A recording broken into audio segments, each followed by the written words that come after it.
Hello everyone, আসসালামু আলাইকুম। সবাই কেমন আছেন? আশা করছি সবাই অনেক ভালো আছেন, সুস্থ আছেন। তো এই যে সকালটা শুরু করেছি ডিশলাইয়ের আগুন দিয়ে। তো প্রথমে চুলাটা ধরিয়ে নেব ভাত রান্না করার জন্য। আজকে রান্না করতে করতে একটা বড় দুর্ঘটনা ঘটে গিয়েছে, আর একটু হলেই আমার অবস্থাও খারাপ হয়ে যেত। অল্প দিক থেকে আল্লাহ বাঁচিয়ে দিয়েছে। আল্লাহর কাছে লাখো লাখো শুকরিয়া। এমন দুর্ঘটনা খুবই কম ঘটে আমার। কি ঘটেছে সেটা দেখতে হলে ভিডিওটি কন্টিনিউ দেখতে হবে, কারণ ভিডিওর শেষে ঘটেছে এটা। তো সকালে সব বাসি কাজকর্ম করে নিয়েছি। সকালের যা কাজ থাকে সেগুলো করে রান্নাঘরে আসলাম, কারণ সকালে গ্রামের মানুষ অন্য কোনো খাবার খায় না, রান্না করে তারপরেই খাবার খায়। যে ভাত তরকারিগুলো রান্না করা হয় সেগুলোই কিন্তু গ্রামের মানুষ খায়, তাছাড়া সকালে অন্য কোনো নাস্তা খাওয়া হয় না। তো এই যে আজকে আমি রান্না করব বাঙালির একদম খাঁটি খাবার। তো বাঙালি এটা হচ্ছে বেশি পছন্দ। তো বাঙালির খাদ্য হচ্ছে মাছে ভাত আর ডালে বাঙালি। তো এই যে ডালগুলো বাজার থেকে নিয়ে আসছে, তো সেইগুলো এখনও প্যাকেট থেকে খোলা হয়নি বা বয়মেও রাখা হয়নি। তো এখন সোজা রান্নাঘরে নিয়ে আসলাম, এটা রান্না করার জন্য কিছুটা অংশ নিব আর হচ্ছে বাটিতে রেখে দিব। তো দোকান থেকে প্যাকেটিং করে আনছে, আর দোকানদাররা এমনভাবে প্যাকেটিং করে দেয় সেগুলো সহজে বাড়িতে আনার পরে খোলা যায় না। তো প্রথম প্যাকেটটা ছিঁড়ে নিয়েছি, আর এই যে পরের যে প্যাকেটের ভিতর ডাউল আছে সেটা টিফিন বক্সের ভিতরে রেখে দিব। তো এক টিফিন বক্স হয়েছে, তো আরও ডাল আছে। এখানে হচ্ছে 2 কেজি ডাউল আছে, এই জন্য বাটিতে আটছে না। তো 1 কেজি মতন এই বাটিতে এঁটেছে, তো এইটা হচ্ছে রেখে দিব। আর কিছুটা অংশ রান্না করার জন্য নিয়ে নেব, আর যেগুলো থাকে ওইগুলো আবার পরে আর একটা বাটিতে রেখে দিব। এই ডালগুলা আমাদের বড় বাজার থেকে আনছে। এই ডালগুলা এত সুন্দর, মানে খুব তাড়াতাড়ি সিদ্ধ হয়ে যায়। ডালের ঝোলটা অনেকটা ঘন হয়ে যায়। তো এই যে ডালটা দেখলাম একদম পরিষ্কার, ভিতরে কোনো রকমের ময়লা নেই বা কোনো কুটো নেই। তাই ডালটা আর ঝাড়লাম না, এখন সোজা পানি দিয়ে পরিষ্কার করে ধুয়ে তারপরে সিদ্ধ করতে দেব। তো চলো ডালটা ধুয়ে সিদ্ধ করে নিই।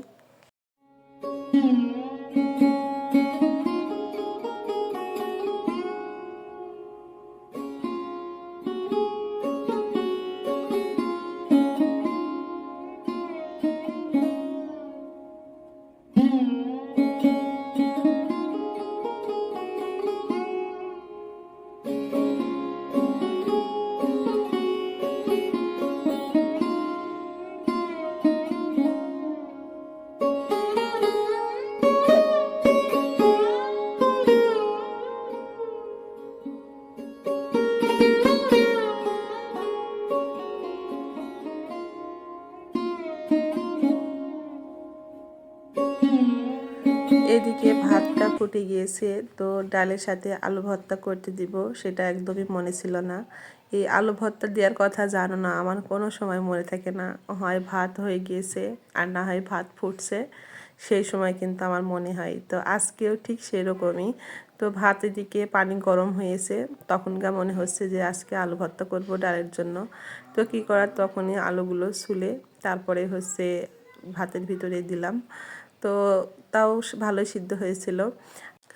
এইদিকে আমার ডালটাও সিদ্ধ হয়ে গিয়েছে। দেখুন ডালটা কত সুন্দরভাবে সিদ্ধ হয়েছে, নিচে পোড়াও ধরেনি বা বেশি পানিও একটা নেই।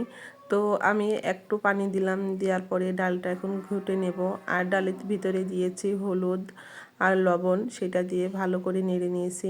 আর এদিকে কড়াইতে 1 কড়াই প্রায় পানি দিয়েছি ডালের জন্য, কারণ আমাদের ডালটা একটু বেশি লাগে আর ডালটা একটু বেশি করে রান্না করছি, যেহেতু ডালটা একটু থাকবে। আর রাত্রে অন্য একটা ভাজি করব বা ডিম টিম, ওটা ভাজি করলেও রাত্রিতে খাওয়া হয়ে যাবে, সেই জন্য একটু ডালে বেশি পানি দিয়েছি।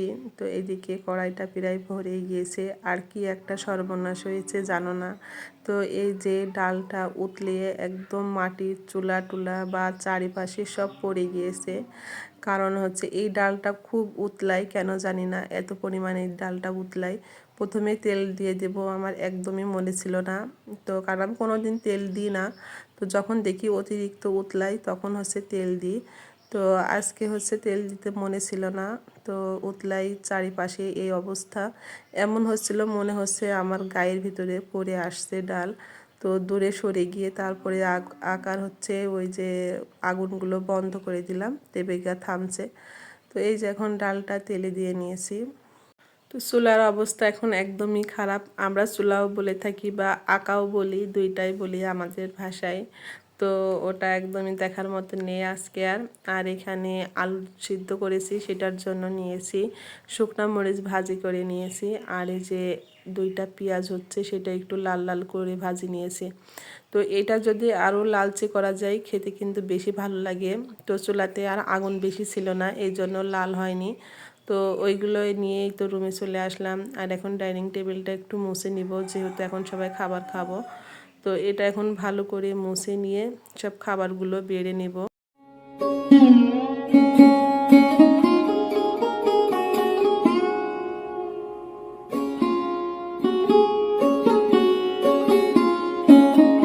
তো এই যে সব ভাত তরকারি এখানে বেড়ে নিয়েছি।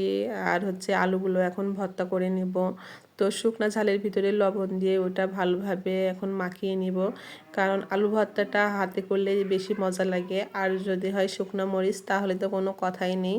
এই তো শুকনো মরিচ এখন ভালো করে ডলে নেব।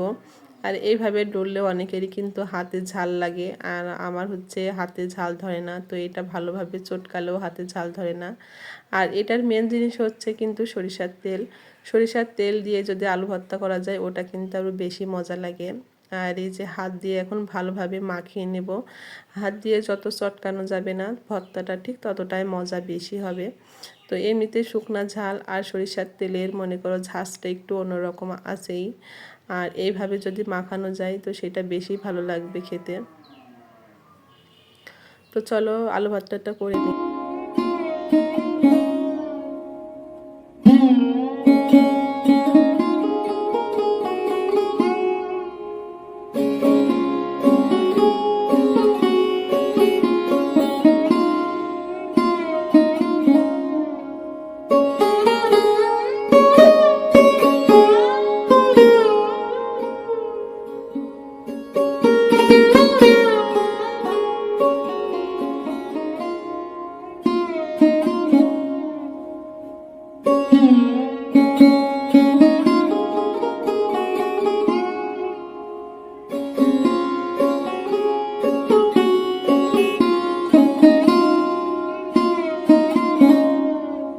ভর্তাগুলো মাখানো শেষ, এখন খাবারগুলো খেয়ে নেব। তো এই যে ভাত তরকারি সব নিয়ে নিচ্ছি। তো আজকের ভিডিওটি এই পর্যন্তই। যে যেখান থেকে আমার ভিডিওটি দেখছেন, যদি ভিডিওর কোনো একটি অংশ আপনাদের কাছে ভালো লেগে থাকে তাহলে প্লিজ সবাই আমার পাশে থাকবেন এবং চ্যানেলটি সাবস্ক্রাইব করে রাখবেন পরবর্তী ভিডিও দেখার জন্য। তো গ্রাম বাংলার সাধারণ কাজকর্ম বা পারিবারিক যেসব ভিডিওগুলো সেগুলোই আপনাদের সঙ্গে শেয়ার করি। তো ভালো লাগলে সবাই আমার পাশে থাকবেন।